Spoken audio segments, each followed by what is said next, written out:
Good afternoon, Ryan Willard here again in the beautiful park in Romford, musing and thinking about architecture and marketing and entrepreneurship as always.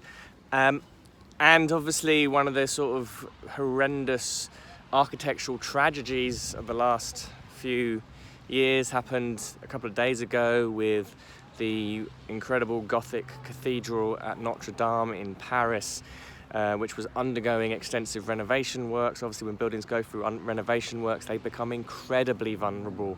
You're stripping open elements of buildings that do not have any fire protection. There will not be any sprinkler systems in place, and then you are bringing them close in contact with machinery, plant, processes, construction processes that will be generating heat using flammable liquids, producing waste material that's combustible at speed, like sawdust and things like that. It turns these buildings into, they're already vulnerable.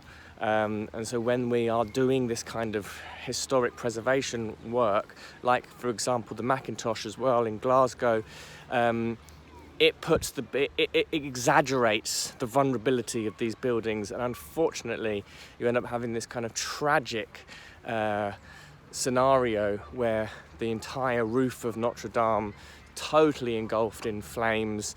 You've lost that spire of the building, and it causes kind of international heartbreak and the mourning and the loss of a cultural icon to an entire nation. And I wanted to kind of make the link here about Notre Dame as being a kind of piece of collective memory. I think you might hear that terminology bandied around a lot in architectural circles because of the sheer length of time that it takes for the construction of a cathedral. These cathedrals will be created by generations of masterstones people who may never actually have seen the building in its totality, in its complete state.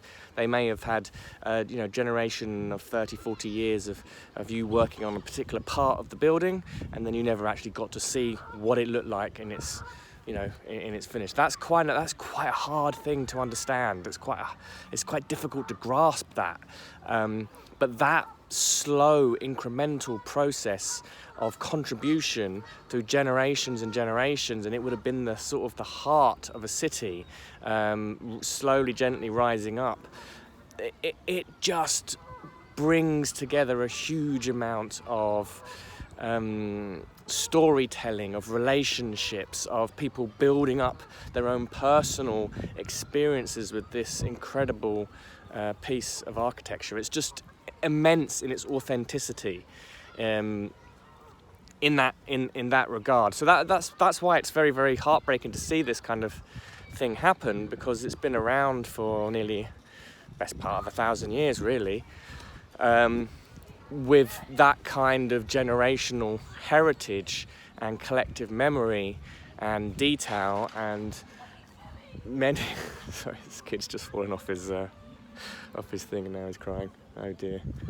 It was quite a good fall. He's all right.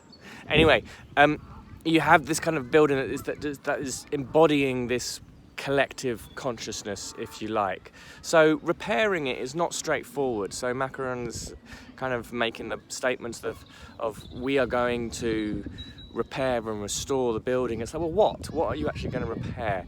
Because the building has been, again, built over incrementally over generations. It's been restored incrementally as well from the 18th, 19th century. There's been new additions, there's been new things, so where are you going to restore it to? What point?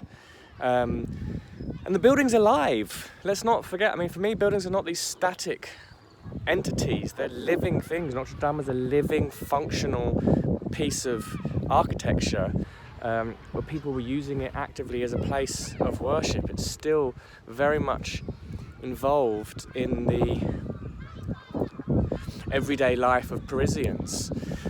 So restoring it is not going to be a straightforward answer or conversation, and also the huge amount of resources that's needed to do this. Now this is where it becomes interesting in terms of marketing, because there are obviously these huge French corporate institutions that have already started laying down hundreds of millions of euros to be part of the restoration, because to be part of, to be able to contribute and have your name associated, now you can be cynical about this, but to have your name and your brand associated with the repair and restoration of a building so significant is elevating your brand status. To be able to do that in the first place, it is bringing a certain air of, how would you say, prestige to it.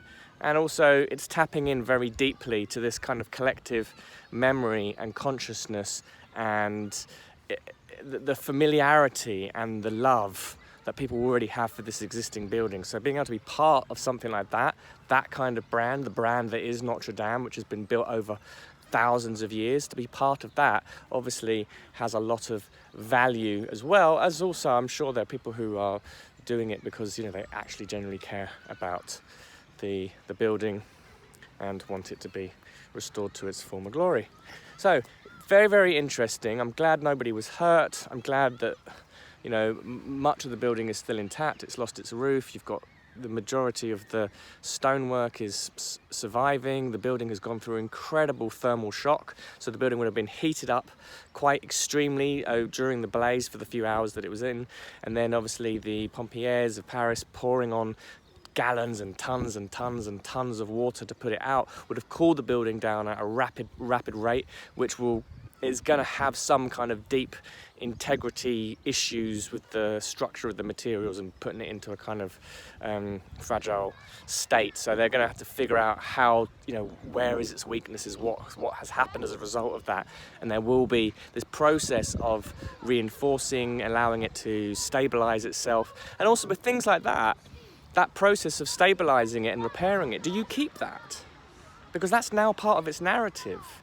This repairing, this is part of the livingness of the building, that this is actually what is happening. And these things, these elements of repairing and structuring can be, they can be very beautiful, and they can be expressed, and they can be kept, and they become part of the narrative of the building.